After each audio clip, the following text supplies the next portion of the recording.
नमस्कार। आइए सुनते हैं पुरुषोत्तम मास महात्म्य अध्याय 12। शंकर जी के चले जाने पर वह कन्या हतकांति श्वास पर श्वास लेती हुई भयभीत होकर आंखों में आंसू लाकर रोने लगी। इसी प्रकार दुख से बहुत सा काल व्यतीत हो गया। फिर वह तपस्विनी भी बलवान काल के वश में हो गई। उसी समय बड़े धर्मात्मा राजा द्रुपद ने उत्तम यज्ञ को किया। उस यज्ञ कुंड में से एक कन्या उत्पन्न हुई। वही मेधावी ऋषि कन्या दूसरे जन्म में राजा द्रुपद की पुत्री द्रौपदी नाम से संसार में विख्यात हुई। सो यह राजा द्रुपद के स्वयंवर में मछली के बींधने पर अर्जुन को मिली। हे नारद, पुरुषोत्तम का अनादर करने से दुष्ट दुशासन ने इसके बालों को पकड़कर खींचा, परंतु उस समय बारंबार मेरे नामों को याद करने लगी। श्री कृष्ण ने कहा, द्रौपदी ने मेरे नामों का स्मरण किया, इसीलिए हे राजन, मैं तत्काल ही गरुड़ पर चढ़कर वहां आया और अनेक प्रकार से खींचे हुए चीर को इतना बढ़ाया कि दुशासन उसको खींचता हुआ अचेत होकर गिर गया। सदैव मेरे से स्नेह करने वाली और पतिव्रता को पुरुषोत्तम मास के अनादर से मैंने भी उसको त्याग दिया। पुरुषोत्तम मास का तिरस्कार करने वाले को मैं भी गिरा देता हूँ। इसीलिए सब प्रकार से पुरुषोत्तम मास ऋषियों और देवताओं द्वारा सेवा करने योग्य है। फिर मनुष्य को तो अत्यंत ही मनोवांछित फल देने वाला है। इसीलिए आने वाले पुरुषोत्तम मास की आराधना करो और जब 14 वर्ष पूरे होंगे तब सब कुछ अच्छा ही होगा। श्री नारायण कहने लगे, इस प्रकार श्री कृष्ण द्रौपदी और पांडवों को समझाकर द्वारकापुरी जाने की इच्छा से बोले, हे राजन, अभी विरह से व्याकुल द्वारकापुरी को मैं जाऊंगा। ऐसा कहने पर भगवान प्रेम में मग्न हो पांडु पुत्रों को धीरे धीरे लौटाकर द्वारकापुरी को वे चले आए। श्री नारायण बोले, श्री द्वारकाधीश के द्वारका जाने पर युधिष्ठिर अपने भाइयों सहित तप करते हुए तीर्थों में विचरने लगा। हे नारद, श्री भगवान के प्रिय पुरुषोत्तम मास को मन में धारण कर और श्री कृष्ण का वचन स्मरण कर अपने भाइयों और द्रौपदी से युधिष्ठिर बोले, अहो, आप सब ने पुरुषोत्तम का महात्म्य सुना है। पुरुषोत्तम को बिना पूजे कैसे सुखी रह सकता है। इस लोक में वही पूज्य, वही धन्य और वही श्रेष्ठ है जो अनेक प्रकार से भगवान पुरुषोत्तम की पूजा करता है। इस प्रकार सब तीर्थों में विचरते हुए पुरुषोत्तम मास के प्राप्त होने पर विधिवत उसका व्रत करने लगे और 14 वर्ष व्यतीत हो जाने पर श्री कृष्ण भगवान की कृपा से अकंटक राज्य को प्राप्त हुए। उसी प्रकार सूर्यवंशी राजा दृढ़धन्वा भी पुरुषोत्तम मास के सेवन से पुत्र और पौत्रों तथा अनेक प्रकार के सुखों को भोगकर योगियों को भी अति दुर्लभ भगवान के लोक को प्राप्त हुए।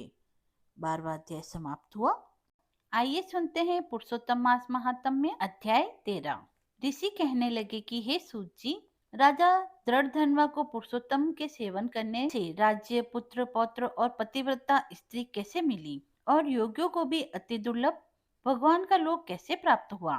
कृपा कर आप विस्तार से इस इतिहास का वर्णन कीजिए। सूत जी कहने लगे, हे ब्राह्मण श्रेष्ठ, आकाश गंगा की नहर पवित्र करने वाली सुंदर पुरानी दृढ़धन्वा की कथा मैं तुमसे कहता हूँ। हेहय देश का चित्रधन्वा नाम से विख्यात राजा हुआ। उसका पुत्र महातेजस्वी, सब गुणों से युक्त, सत्य बोलने वाला, धार्मिक दृढ़धन्वा नाम से विख्यात हुआ। वह दृढ़धन्वा अनेकों संहिताओं सहित चारों वेदों को पढ़कर विधि पूर्वक गुरु जी की पूजा कर दक्षिणा देकर पिता के नगर को आया। अपने नगर में रहने वालों को नेत्रों का आनंद उत्पन्न कराते हुए उसने अपने पिता चित्रधन्वा को प्रसन्न किया। अब राजा चित्रधन्वा अपने मन में विचार करने लगा कि स्त्री, घर, पुत्र आदि छोड़कर मुझको भी वन में जाकर हरि नाम का सेवन करना चाहिए।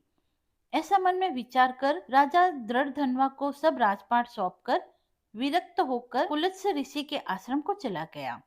वहां जाकर तप करने लगा। कितने ही काल तक तप करते करते चित्रधन्वा एक दिन हरि के धाम को चला गया। दृढ़धन्वा ने जब अपने पिता की वैष्णव गति के बारे में सुना, तब वह अपने पिता की औदरदेही क्रिया करने के लिए आया। फिर वह नगर में पुनः राज्य करने लगा। राजा दृढ़धन्वा की गुण सुंदरी नाम की स्त्री थी।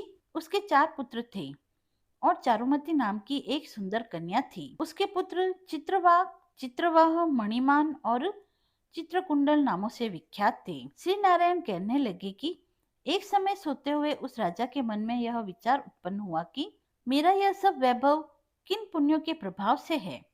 न मैंने कोई तप किया, न दान किया, न कुछ हवन किया। अपने इस भाग्य का कारण किसी से पूछूं? राजा के इसी विचार में सारी रात व्यतीत हो गई। प्रातः ब्रह्म मुहूर्त में उठकर यथाविधि स्नान आदि करके खड़ा होकर उदित होते हुए सूर्य को अर्घ्य देकर ब्राह्मणों को दान आदि देकर ओम नमस्कार करके वह राजा घोड़े पर चढ़कर तत्काल शिकार के लिए वन में गया। वहां उसने शिकार किया। उसी वन में राजा धृतधनवा के बाण से घायल एक मृग दूसरे वन में भाग गया। घायल मृग के शरीर से गिरते हुए रुधिर के निशानों से राजा धृतधनवा भी उसके पीछे पीछे गया। पर थोड़ी देर बाद वह मृग राजा की आंखों से ओझल होकर कहीं छिप गया। राजा ने प्यास से व्याकुल होकर फिरते फिरते सागर के समान एक सरोवर को देखा। वहां तत्काल जाकर उसने पानी पिया। वही उसने अत्यंत घनी छाया वाला वट वृक्ष देखा। उसकी जटा में घोड़े को बांधकर राजा वहां बैठ गया। वहां पर वाणी बोलता हुआ एक सुख अर्थात तोता आया। राजा को अकेले बैठा देखकर वह सुख बार बार एक ही श्लोक बोलता रहा। तू पृथ्वी में अत्यंत सुख को देखकर सार वस्तु को नहीं विचारता तो कैसे पार पहुंचेगा? ऐसे उनके इन रहस्यपूर्ण वचनों को सुनकर राजा यह सोचने लगा कि बारंबार यह सुख ऐसे वचन क्यों कह रहा है? कहीं यह सुखदेव जी तो नहीं है? मुझ मूढ़ को संसार सागर में डूबते देखकर मुझको श्री कृष्ण का भक्त समझकर मुझ पर कृपा करके उद्धार करने के लिए आए हैं। वह इसी विचार में था कि पीछे से उसकी सेना आ गई। वह तोता तो राजा को उपदेश देकर अंतर्ध्यान हो गया और राजा अपने नगर में सुख वाक्यों को स्मरण करता रहा। 13वां अध्याय समाप्त हुआ। आइए अब सुनते हैं पुरुषोत्तम मास में नित्य नेम से सुनी जाने वाली पुरुषोत्तम स्नान की कहानी। किसी गांव में एक बुढ़िया माई रहती थी। उसके एक बेटा और एक बहू थी। बुढ़िया माई बहुत ही धार्मिक प्रवृत्ति की थी। वह रोज पूजा पाठ किया करती थी। हर 3 साल बाद जब पुरुषोत्तम मास आता, बुढ़िया माई स्नान, व्रत और दान करती। एक बार पुरुषोत्तम मास आने पर बुढ़िया माई के बेटे और बहू ने उनसे कहा, माँ, तुम हर बार पुरुषोत्तम मास आने पर व्रत, स्नान, दान, पुण्य करती हो। तुम्हें इसका क्या पुण्य मिला?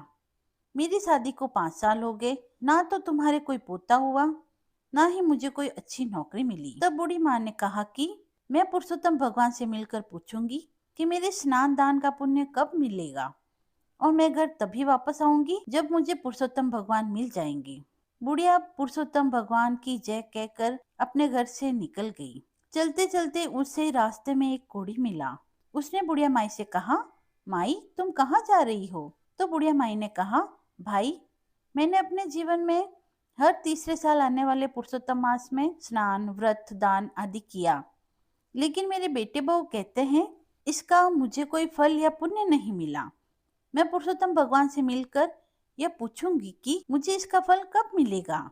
तब उस कौड़ी ने कहा कि बहन, अगर तुम्हें पुरुषोत्तम भगवान मिले तो उनसे मेरे भी दुख का निवारण पूछना। जब मैं 15 साल का था तभी से मुझे कोढ़ हो गया है।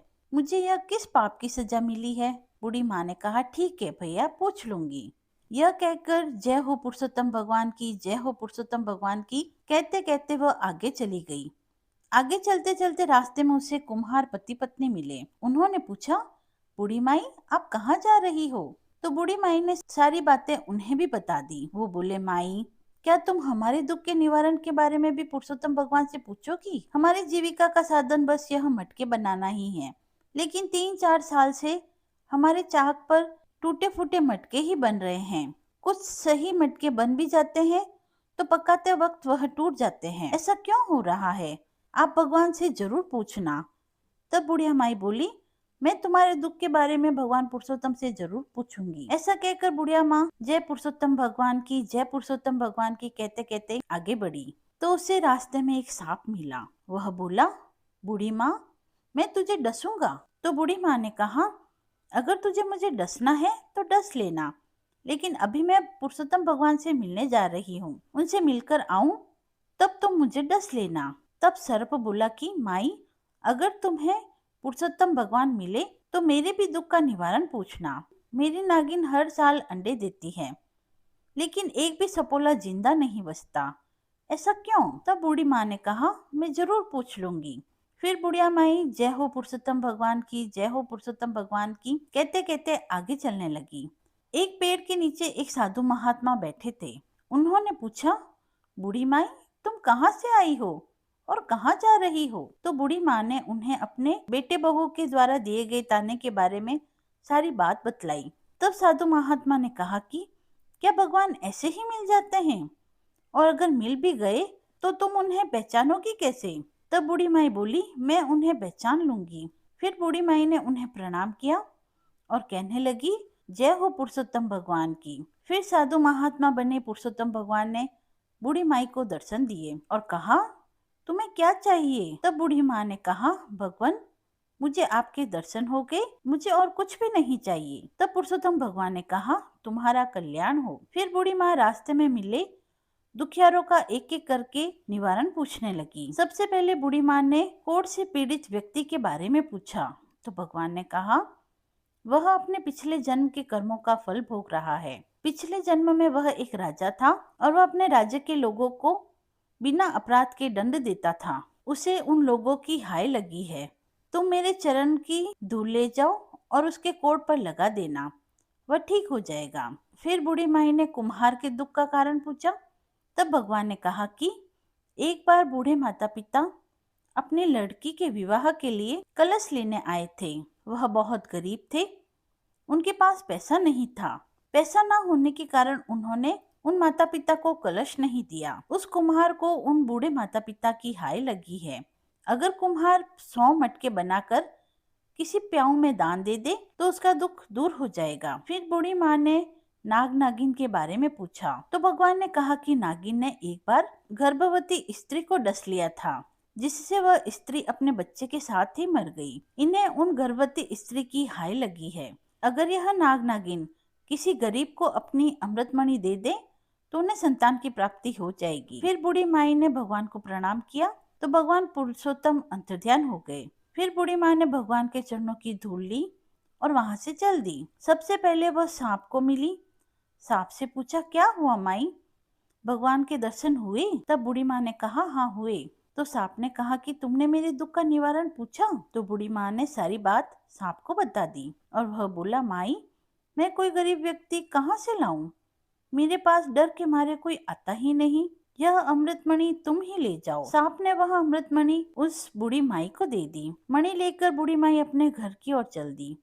तो आगे उसे कुम्हार पति पत्नी मिले और उन्होंने पूछा, क्या तुम्हें भगवान के दर्शन हुए और तुमने हमारे दुख का निवारण पूछा? तो बूढ़ी माई ने सारी बात उन्हें बता दी। तब कुम्हार दंपति ने कहा, हम आज ही 100 मटके एक प्याऊ में दान कर देंगे। अब वह आगे चली। उसे वही कोड़ी मिला तो उसने पूछा, क्या हुआ बहन, तुम्हें भगवान ने दर्शन दिए? तुमने मेरे दुख का निवारण पूछा?